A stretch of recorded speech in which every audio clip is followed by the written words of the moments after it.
I was a commercial fisherman working for my uncle in Alaska in 1976, and I was just a boy from Anchorage, and I didn't know how to work, and I was thrust into that life. And he was really tough on the crew members, and he turned to me one day and he says, "You need to grab it like you own it." And he was talking about yanking on a line that I was kind of grabbing with two fingers because I was afraid to get my hands wet. From that day forward, I just excelled as a deckhand. It just changed my attitude, and I understood what he meant when he said, "Grab it like you own it." There was a number of years where I wasn't doing well, and I was floundering. I had this epiphany. I hadn't grabbed it like I own it, and that was really kind of a turnaround. The bottom fell out of the market. The permits were worth nothing. That was a life-deciding moment at that point.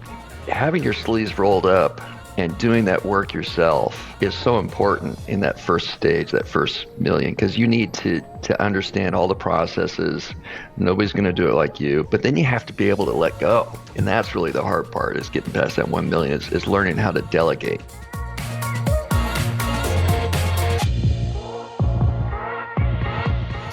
All right. Well, we're here today with Todd Clark, president of DenaliTEK, an MSP out of Anchorage, Alaska. Todd was a Better Your Best finalist at our most recent boot camp. This is an annual competition of our top performing MSPs who compete to be a spokesperson for TMT and have a chance to win an amazing car. Todd, welcome to the show. Thank you.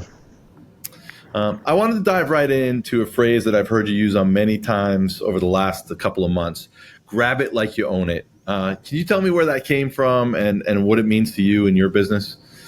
Well, I had an unlikely start in this world. I was a commercial fisherman working for my uncle in Alaska, and I started doing that in 1976. And I was just a boy from Anchorage, and I didn't know how to work, and I was thrust into that life and kind of floundering. And he was an ex-Army sergeant, and he ran his boat like that. And I remember him he was really tough on the crew members. And he turned to me one day and he says, "You need to grab it like you own it." And he was talking about yanking on a line that, I was kind of grabbing with two fingers because I was afraid to get my hands wet. And, from that day forward, I just excelled as a deckhand. It just changed my attitude, and I understood what he meant when he said, "Grab it like you own it." And for years, I've done that, but I realized in this business, there's a number of years where I wasn't doing well, and I was floundering. And I had this epiphany. I hadn't grabbed it like I own it, and that was really kind of a turnaround. So that floundering works into the whole fish story too. Yeah, no pun intended, right? Yeah, no pun intended there.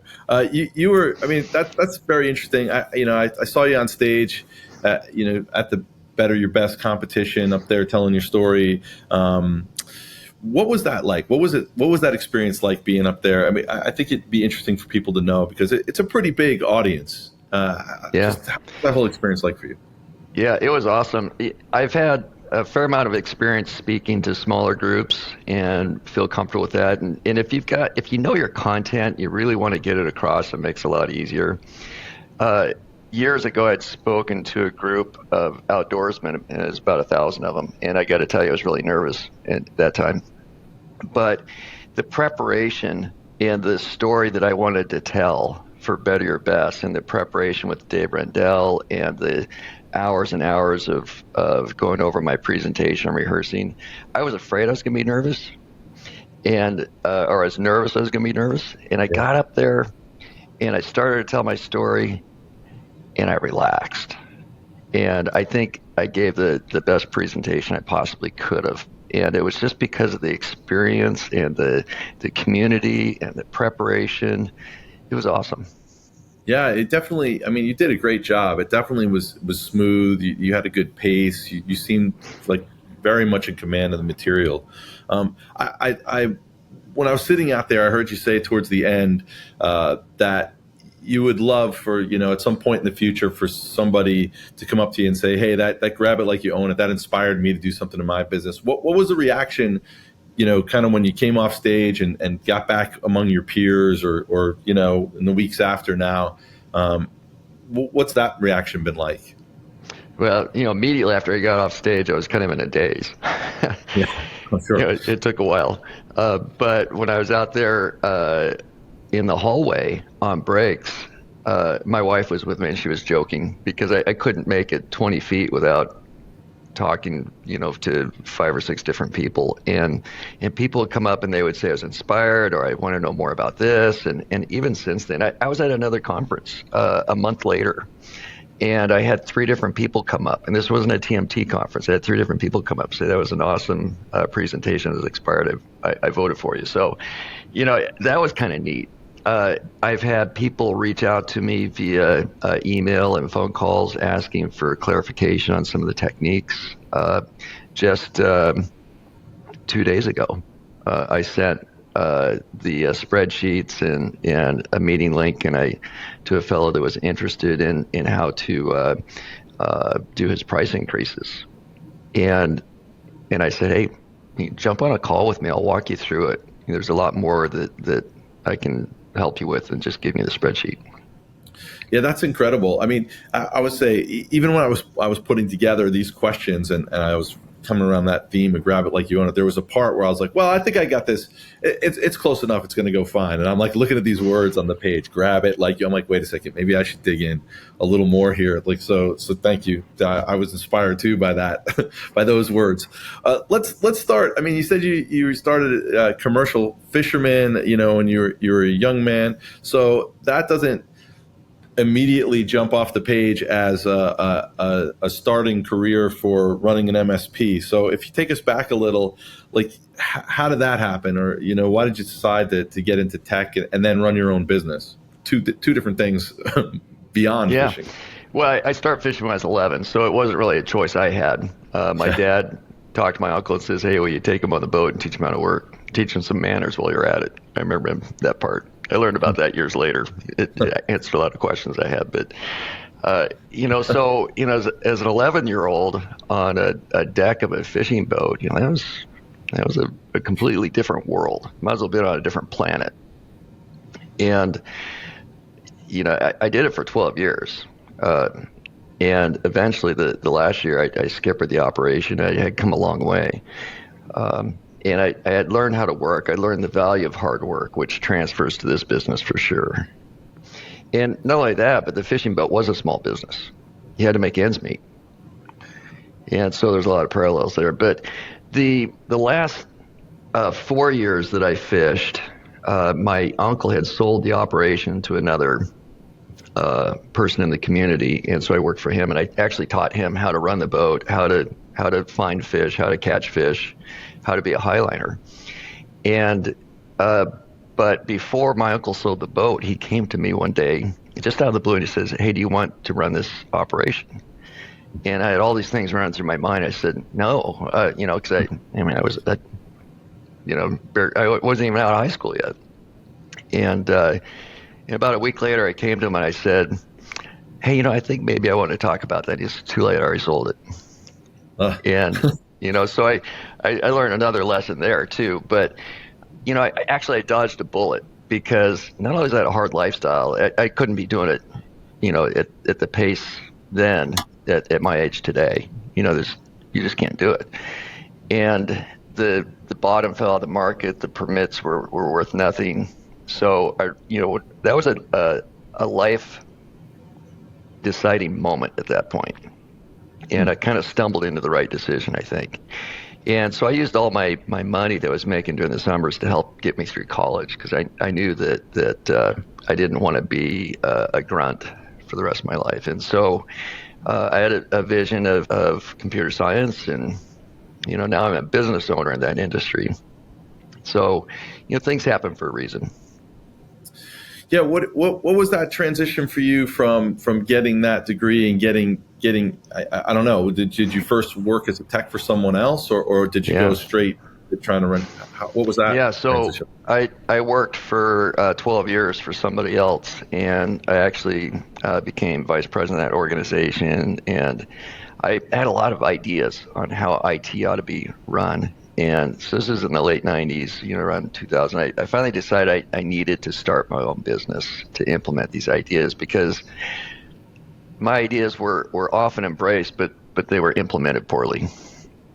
And that was frustrating. And so really I started my own business just because I wanted the peace of mind and knowing that that I could implement things the way I thought they ought to be done. Yeah, would you say that you're a big process person? Is that part of what drives you? Yeah. Or?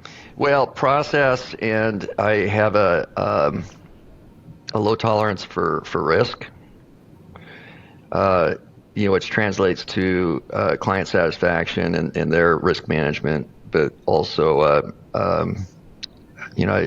in some ways, I tend to be a perfectionist. I've had to learn to temper that because it's not always necessary. Yeah, especially in the chaos of running a business. I mean, I don't know if you can get everything 100% perfect 100% of the time. And some things ought to be, but a lot of it doesn't need to be. It's a matter of sorting that out. For sure. Looking at your numbers, I mean, I know you definitely crossed over the $2 million in revenue mark, headed towards $3 million in revenue. A lot of the theme of this podcast is asking people about that experience on their way to $1 million. Is there any like major milestone or significant break that you had that got you across that first $1 million mark? Yeah. So I was acting as the outside salesperson and the marketing manager. I had my sleeves rolled up, plus I was doing all the technical work, and I got so busy I'd finally hire other people. But having your sleeves rolled up and doing that work yourself is so important in that first stage, that first $1 million, because you need to understand all the processes. Nobody's going to do it like you, but then you have to be able to let go. And that's really the hard part, is getting past that 1 million, is learning how to delegate. And that's where I struggled between 1 and 2, just trying to figure that out. And there were certain processes that I let go of I shouldn't have. And the turning point for me, at the end of 2022 and set me up for a great year last year, was I figured out what processes I needed to grab like I owned it again. Would you say that would apply kind of universally, those particular processes for an MSP owner, or would you want to share which ones you felt like you had to hold on to? Yeah. Well, what I didn't have to hold on to is operations. And when I delegated that, it freed up a ton of my time, and I found somebody that was actually doing a better job at it than I was. And so I can trust this person to build a team, to hit the numbers. I'm still setting the vision. I'm still saying, here's where our metrics need to be. But I've got somebody that's just implementing it and nailing it. And so that freed me up to do 2 things that were really important that were done very well in my organization. One was VCIO and the other was outside sales. And along with that, I'm doing all the marketing management. And so those 3 functions other than leadership is where my mind share is at today, and it's making a huge difference. But between 1 and 2 million, I was struggling with just trying to figure out what was important for my attention. Yeah, I mean, I hear that a lot. That one of the last functions you give up as the owner is that sales function, because nobody represents your business as well as you can. Are those roles you're looking to now fill out or fill in the future? Looking for somebody who can kind of be it's not sustainable for me to do VCIO and outside sales and grow to 3 million. And so the first role that I'm going to hire for will be outside sales. And I've tried it before. I tried it at like 1.5 and it didn't work well. And the reason it didn't work well is because I just abdicated the whole thing. I said, here you go.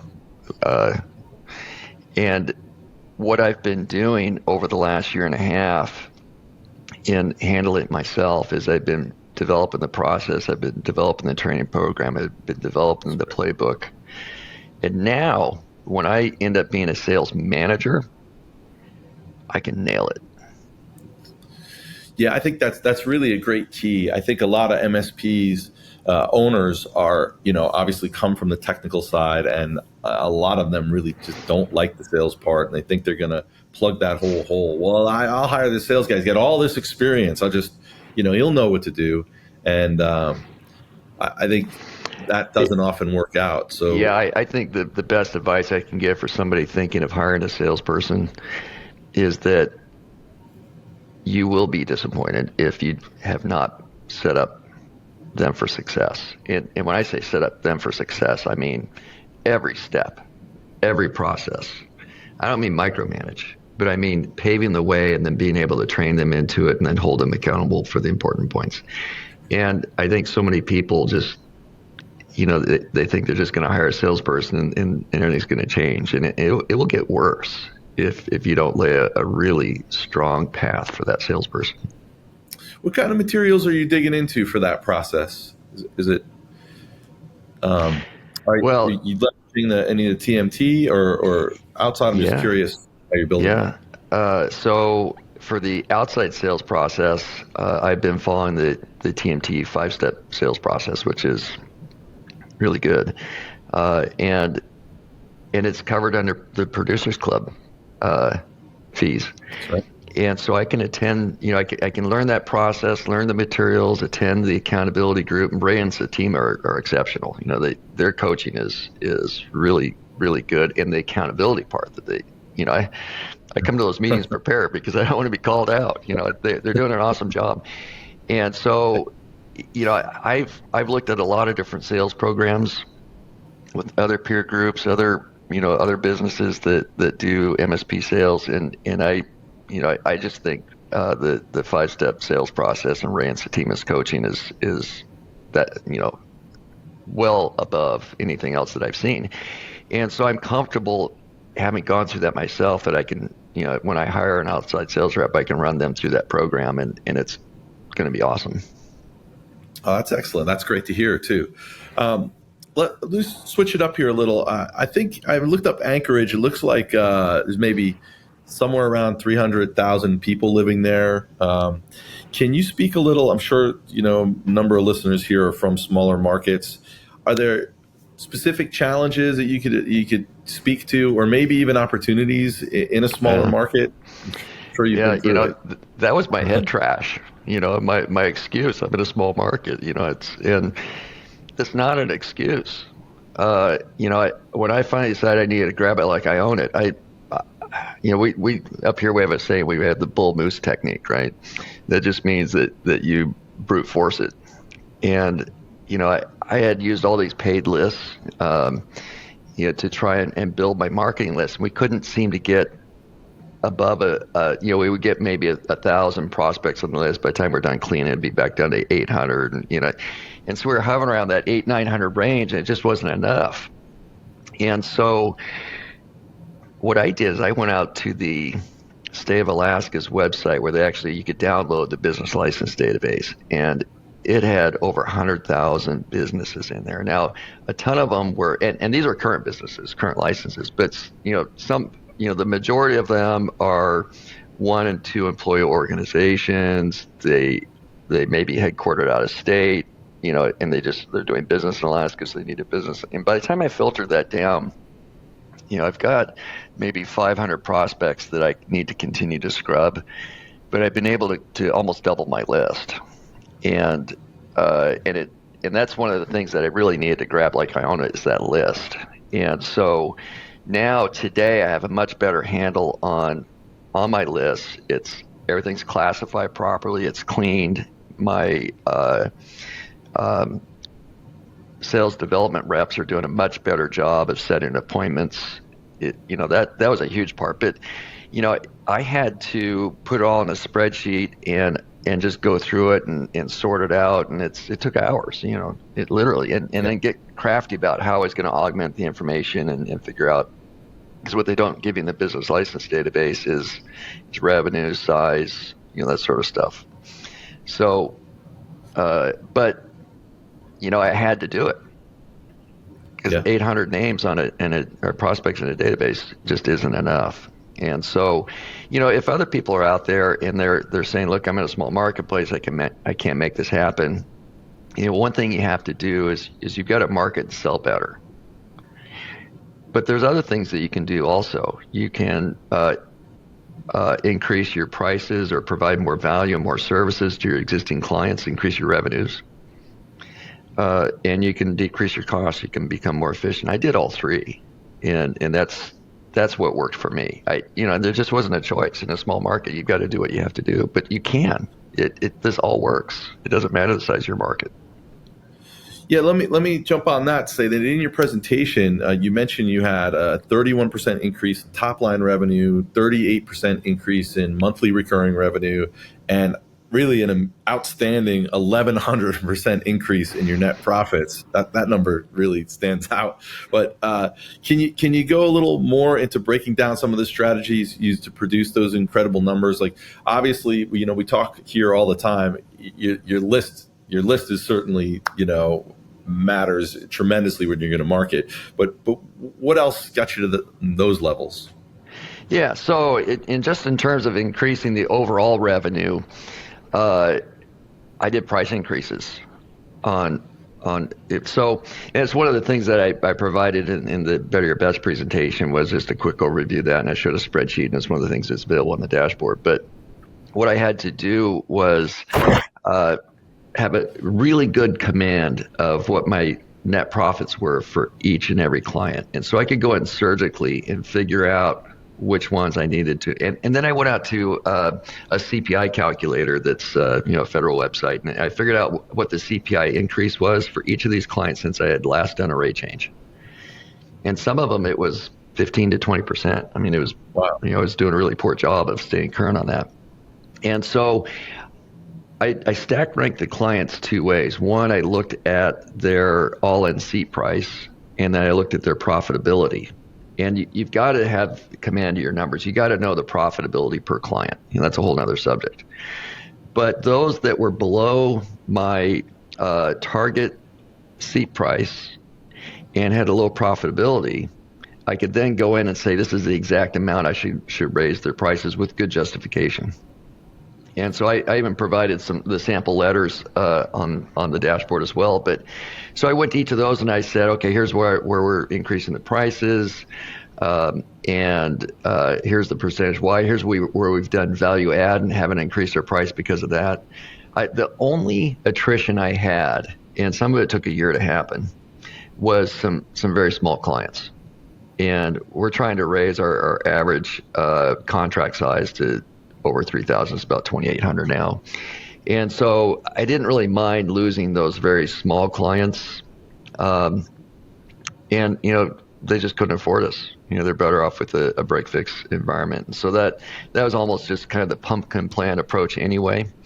But then when I took over VCIO, two things happened. One is I eliminated about $100,000 position. Okay. Yeah. And two, when I started doing the VCIO, the relationships with my clients increased. And there was a ton of catch up to do just on life cycle stuff, let alone the value add types of projects that we start talking about with every one of these clients. And so that's also what helped increase my revenues. But at the same time, I was lowering my costs significantly. So in 2022, our profitability was not very good. Obviously, to have a 10, 11 times increase, you're not coming from a good place. But it's pretty respectable in 2023. So when you were, setting out on this kind of adventure of raising the prices, what did that feel like? I know that we had done that a few years ago at the MSP I was at, and we were that kind of night before we started to pump that out. There was a lot of nervous tension. Well, it scared the heck out of me. Right. It's the sort of thing you lose sleep over, and so that's why I wanted that strategic approach. I was very surgical about who I was going to do the price increases are and how much, and I started just doing like 2 or 3 of them and testing the waters, and it went well. One person I called up that he was cranky about price anyway all the time. And his name's Wayne. I said, hey, Wayne, this is what's going on. And I called him. I tried to call each one ahead of time. Hey, you're going to get this email. This is what this is about. And I didn't get a hold of all of them, but I got a hold of Wayne. He says, I know how hard these calls are for you. I've had to do it too. He says, it's okay. I understand. Not a problem. And that was the reaction I had from so many great clients. And And it helped, every step of the way. I just got more comfortable with it. Yeah, yeah. So definitely something that has to be done. And then in terms of the VCIO, when you took that role, did you establish a regular cadence of QBRs or TBRs, SBR, whatever you refer to them as? Do you have a good system of that going now? Yeah. Yeah. So one of the things that we had decided years ago is that we had to have an agenda for these, we call them, SBRs, strategic business reviews, but we had to have an agenda for it. And there was two things that I had at the end of the agenda that I had put in there for the former VCIO to do. And one was to always ask if we were referable. And it was, I deliberately worded it that way because it's easy to ask that. It's a lot easier to ask that than to ask for referrals. But I want to know if we're referable, and then naturally, that moves on. If we are, it moves on to the conversation of, okay, who can you refer to us? But the other thing was, when is our next meeting date? And one of the things that frustrated me about how VCIO was being executed prior to I did it is that agenda was not being followed. We weren't asking if we were referable, and there was never a next meeting date. And so, coincidentally, the SBRs weren't happening. We weren't at 100%. And so I decided I needed to prove it that it could be done. We had 33 clients in Q1 of 2023. And I took over VCIO. I used the MAP campaign for QBRs. And we got most of them scheduled, but I was relentless about the ones that didn't schedule with me and the ones that didn't show or wanted to reschedule or whatever. I held 100% of our QBRs personally. I was busy. But it was absolutely the right thing to do at the time. I'm still doing them now. And it's, and I asked those two questions at the end of every single QBR. Are we referable? And let's set up the next meeting date. Yeah, just as a clarification for people listening, that's our marketing automation platform. There's campaigns in there to help get you get things scheduled. But I like that question about are we referable? It's like you took the net promoter score concept and put it in a question for them.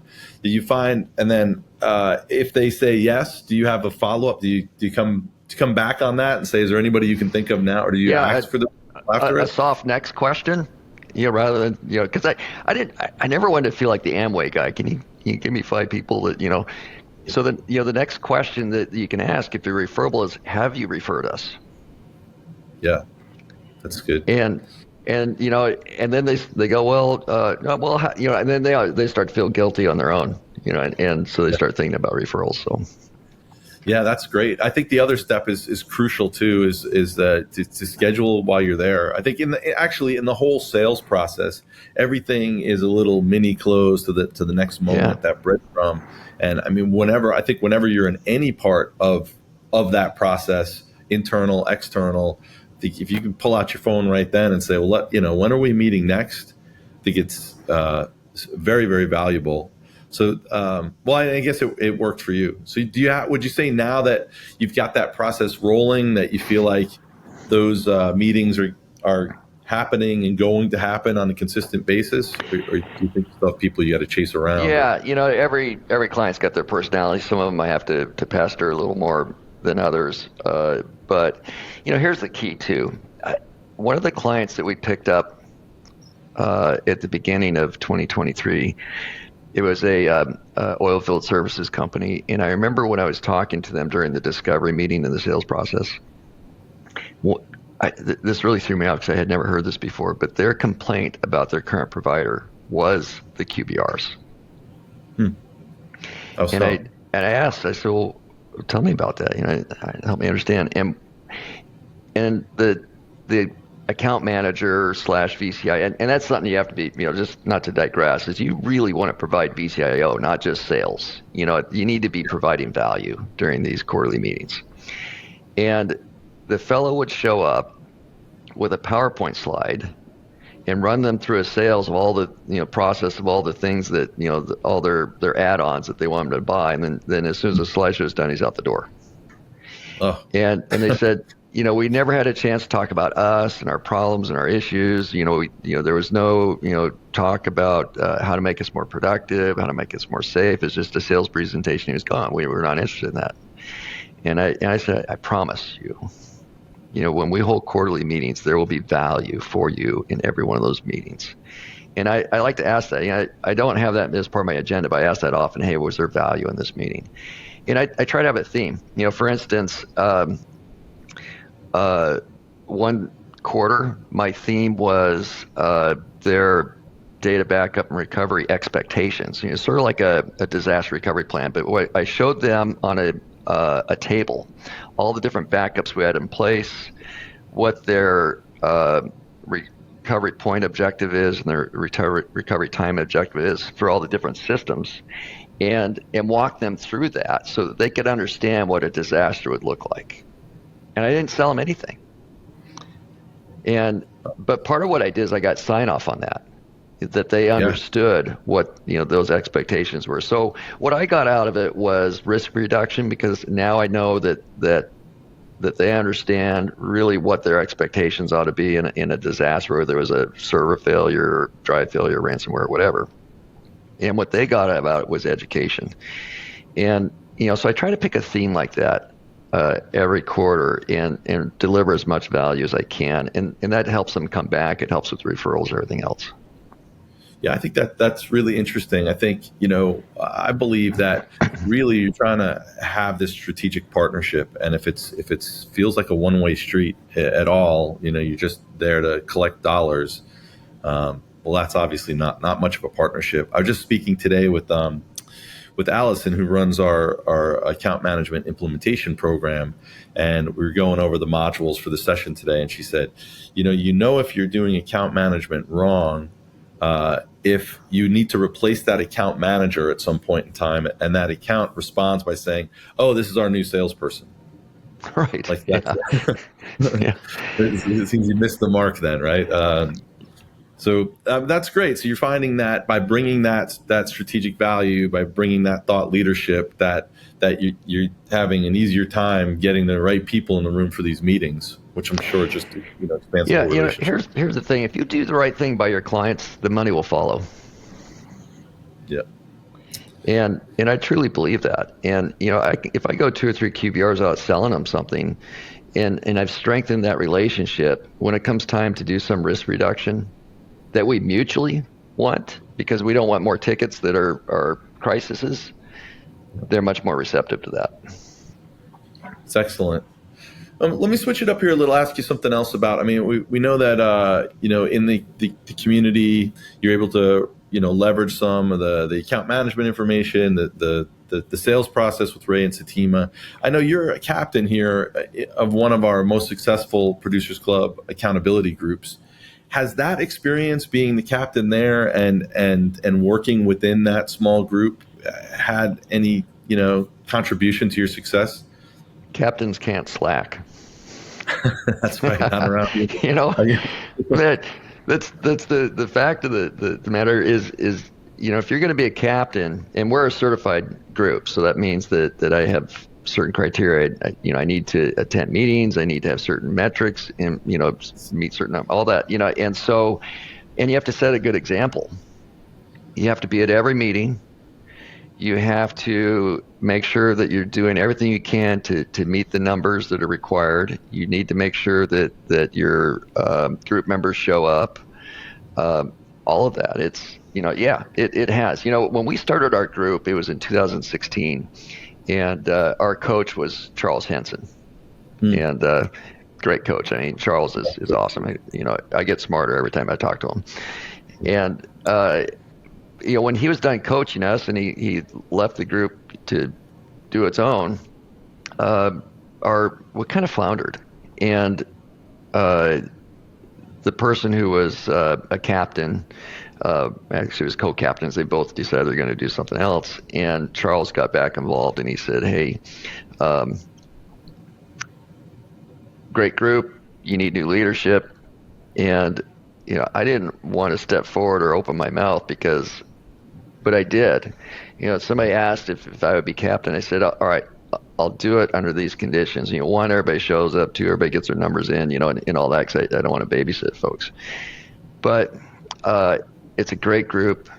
We've got great members. They do show up. They get their numbers in, and it's been awesome. For me, I'm glad I stepped forward to do it. I don't think I would have been a finalist if I hadn't had that extra incentive to do things correctly. It seems like you got a nautical thread running through your life, Captain. That's what I'm hearing. So as you experience this growth, let's talk a little about internal challenges. I mean, we talked a little about getting from 1 to 2 million. How did you, as you're growing, how do you ensure operational efficiency, or you could take another tack on this, like how did you go about kind of growing your team to even where it is now? Well, leadership is huge, and that's one of the things that's so great about the Producers Club meetings is there's so many great leadership examples, people that come and speak to us, and I've learned a ton over the last many years being involved. And here's the thing that I learned early on, though, even before Producers Club, is you can't run a managed services practice like you run a fishing boat. How so? Well, on the fishing boat, you'd say, you do what I tell you or you're gone. And there's another 10 guys lined up on the dock that want to go fishing. And with a managed services practice, you really do need to become a really good leader, not a boss, and motivate people. For instance, we've struggled, probably like most managed services practices, in keeping their service ticket board clean. And we've got such a good team now. We've got our 2 individuals are dedicated service desk, and then other people get involved for escalations and stuff. And with just 2 people, we can keep that board down to where we have just maybe 5 or so workable tickets. What I mean by workable is, they might be, other tickets might be on hold because we're waiting for a client or they're scheduled ahead of time or whatever. And these guys take pride in that. And when it gets, when the board gets beyond a certain threshold where they're not comfortable anymore, they have to work overtime to knock the board down. Wow. You can't get that kind of support on your team if you don't have awesome leadership. They got to want to do it. It makes such a huge difference. Do you feel like your leadership style has changed or evolved over the years that you've been in business? Absolutely. Yeah, that was that transition from fisherman to MSP owner. Yeah, just as you were, it was my way or the highway, and you learned to kind of build that culture.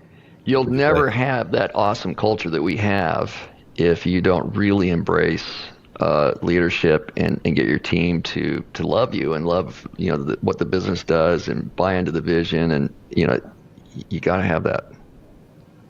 Yeah, it's got to be genuine. Yeah, I mean, I agree there. That seems to be the best practice. So as you're building this thing, you build a team. You've got success. You're rolling. It sounded like throughout this, though, there were many periods that you're wearing a lot of hats, like a lot of business owners. But how do you balance the demands of running the business and the personal life, vacations, family time, any of that? That small story. It's tough. If you listen to my BYB presentation, I went through where all my time goes, outside of this business, and I'm probably busier than most, I would guess. And let's talk a little. Where are some of those other areas that your time, that you spend your time? We live off the grid in Alaska, and so clearing snow, dealing with producing electricity, clearing solar panels, dealing with firewood. It's and here's the big one is my wife and I are building our own home. And when I say we're building our own home, it's not contracted. And so, we're in the final stretch of finishing. I'm building my own cabinets out of birch wood that came off our property. And so, Time consuming. Yeah, Right. and this house is ridiculously big, and so the amount of my personal time that's gone into that. Plus, I'm running a nonprofit, Cybersecure Alaska. I'm also a longtime board member with Alaska Outdoor Council, and I've been on the board with the Arc of Anchorage. It's just tons of time. Let alone the kind of the lifestyle of somewhat subsistence where we fill our freezer with fish and game in Alaska, and so. But what I had to do is when I'm done, and it's not always at 5, sometimes at 6, sometimes 7, whatever, I'm upstairs now in what we call our bonus room where my office is at above our garage. When I leave this office at the end of the day and go downstairs, I need to shut it off. And So you got to give your mind some rest and get on to the things that you need to do. And when you go to bed at night, I force myself not to think about business. I don't think about business until it's time to get up in the morning. And, and like this morning, I started at 7 a.m. I'll probably work till 6 or whatever. It's a long day, but you've got to give yourself that break. At least I do. That's what I learned. Daily. that sounds super important. I know during those, especially the COVID years of working from home, those lines would blur a lot. You walk out of the one door and that's it. You just bring all that business right into the living room and the conversations continue. So, so is that like kind of also an agreement between you and your spouse that like the kind of the work stops at the office door? Does that actually hold up? Lisa tends to think about things, throughout the day, and it's just her nature, and that's, we complement each other that way, and so, and she knows, to, if it's something important, she might, bother me with it out of band, and we make it work, but I think it's a great balance because, there are things that are important enough that I can't wait till the next day, but for the most part, I shut it off. Yeah, that's good. That's good advice. Speaking of advice, like, do you have any advice that you'd give to aspiring MSPs who are just starting out, or kind of looking at that? They want to get to that first million, and it looks like a big mountain right now. I mean, other than grab it like you own it. Yeah. Yeah. So, yeah, you've got to you have to have a good plan. I started out with a well laid out business plan. I developed my financials. I've always had good command of my financials, even when I wasn't doing good. I knew very well that I wasn't doing good. I knew why. I knew where our deficiencies were, but also I learned that you can't figure this all out on your own. And so having the coaching of, Paul Sissel, for instance, and understanding those operational KPIs, the coaching of Greg Crabtree to understand your financial KPIs, that was huge. So I had good command of my numbers, but getting advice from a third party to figure out what those numbers ought to look like, and then having a plan to get there. Yeah, I think that's all great advice. I mean, I think there's many people starting out their business certainly don't have a good command of their numbers. I mean, until there's some kind of crisis, or they're just trying to figure out why things aren't going well, and then they start to dig into that. I think that's really great advice. Let me ask you, like, what do you see on the horizon for your company over the next, I don't know, take a 12 to 24 months? What's got you excited or about where you're headed? I feel like I'm finally cracking the nut on getting really good marketing activity. Obviously I did really well last year, but as I continue to tune the changes I made last year, I'm starting to see some really good results. I've had 5 discovery meetings in the last 10 days. Wow. Second time meetings, in-person meetings, and so obviously that's keeping me very busy. But I'm really excited about that. One of the things that I challenged all of our accountability group members to do at Q4 of last year was to set up their goals in the dashboard, but to make sure that those goals met or exceeded the rule of 40. Explain. And that's where if you add together your net profits and your top line revenue growth, so let's say your profits were 20%, your top line revenue growth was 20%. You add those two numbers together, that's 40. So Okay. that's the rule of 40. And so if your growth is 25, your net profits could be 15. But I challenge them all to meet or exceed that rule of 40. And so that's where my mind is at right now, is making sure. Last year we were like at 58. And I want to make sure that this year and the following year we will exceed 40. And so obviously growth is an important component of that. I'm trying to maintain a minimum of 20% year-over-year growth. But the profitability, there's so many components and levers on that profitability, from cost to the new revenues, and efficiencies and everything else. Yeah, absolutely. Can we just dig a little into, you said you're getting some of that marketing dialed in a little better. Are there any specific things that you would call out there? Is it mailings or SDRs or what things are you finding working as Yeah, so we've been doing the Closer Look campaign and the aspirin campaign, but I think there's just various degrees of doing the campaign. When somebody says I'm doing whatever campaign, well, what does that mean? Does that mean you send out some letters and you got somebody just following up on those letters? Or are you really running it like a call center? And so that's the biggest change for me, is I decided I added such a good command on the operations numbers and the financial numbers. I needed to get a really good command on the marketing numbers, and I've done that. I can tell you now how many dials per hour we're making, how many dials it takes per, I got two different people doing my dialing, per person, how many dials it takes for them to get through to a decision maker, how often for each of those people who are setting my appointments, they show up for the appointment, and then, and following that through to my own outside sales metrics.